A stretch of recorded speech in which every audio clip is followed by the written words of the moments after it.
Hello, and welcome to our Toronto. So the TTC has decided to finally try a platform edge door at one of its stations. The first one to be installed as a pilot project will be at the Yonge and Bloor station. This station handles a total of about 200,000 riders each weekday. Platform edge doors are not something new or revolutionary in any kind of way. They have been around for almost 40 years now. The first ones were installed in Paris on their Line 7 in 1987. This was initially installed as a trial to see how effective they were, and proved to make the operations more efficient. Therefore, shortly afterwards, Paris continued to install these as they saw their effectiveness to be a success. Platform edge doors were then installed by Singapore shortly afterwards in the late 80s, and then in Seoul, Korea in the early 90s. Platform edge doors have since been widely adopted around the world by various transit agencies. Here in Toronto, the first reasoning that we should install these platform edge doors is because of safety. It is almost a daily occurrence that people end up on the tracks for a variety of reasons.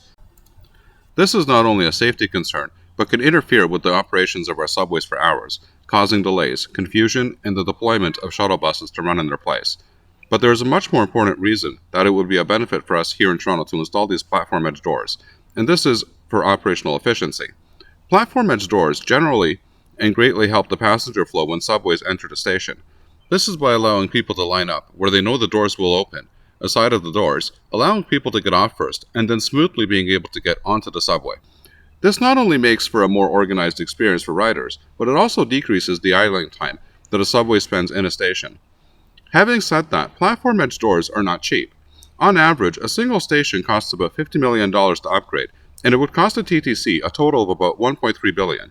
That's with a B, to retrofit all of their stations with platform edge doors. However, according to the studies that have been conducted by the World Transit Research in 2015, the findings indicate that while the initial investment costs were high, the long-term benefits outweighed them in terms of improved passenger safety, operational efficiency, and reduced maintenance costs. Albeit that it will be installed in Toronto's most important and busiest station, why did it take the TTC so long to make plans to install the first platform edge door in one of its stations? Well, without going into all of the specifics, the short answer is that the process of doing so involved a lot of people from the city, the transit to the provincial government. Simply put, the city was already far behind on many transit projects, and the TTC had far more important priorities to work out before getting around to considering it. Not to mention that this was only after a lot of public outcry for them, because of all the security incidents that happened on the TTC recently. To paraphrase, politicians would basically say that we didn't need them that badly. In other words, so long as we haven't bottomed out, we're doing just fine. The good news is that typically once Toronto starts a pilot project, it tends to continue on with it unless it turns out to be a terrible experience.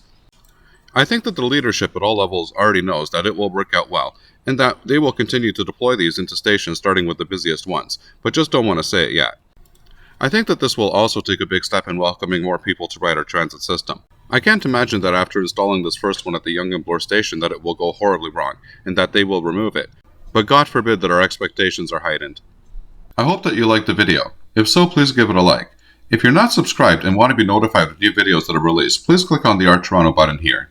This is the video that I would recommend for you to watch next, and I'm sure that you're going to love it. Here's the playlist for all of the latest in transit news and views that you're going to find very informative and interesting.